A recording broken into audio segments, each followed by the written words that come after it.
выпросили у пожилых людей деньги и все.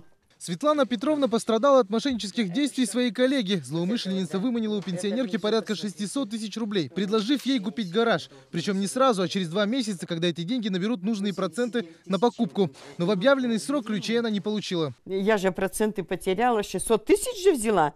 Ты мне деньги-то хоть мои-то верни. Нету денег.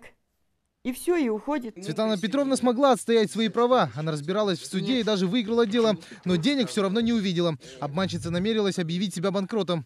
Ее признают банкротом, и я не получу ни копейки денег. Количество фактов мошенничества в Якутии неуклонно растет. В 2015 году зарегистрировано 402 случая, когда как в 2014 их было 364. Рост составил чуть больше 10%.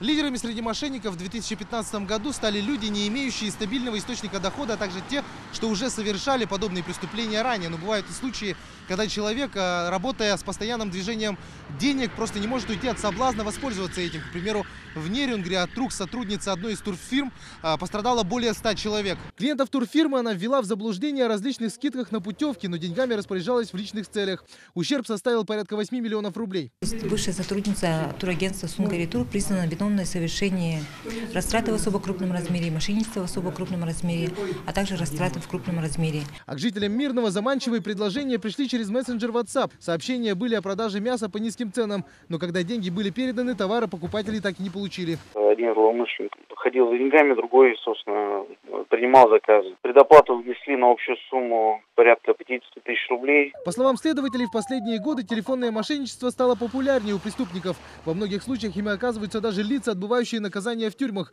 Впрочем, все виды мошенничества объединяет одно – факт предоплаты. Мошеннические преступления, там имеет место предоплата.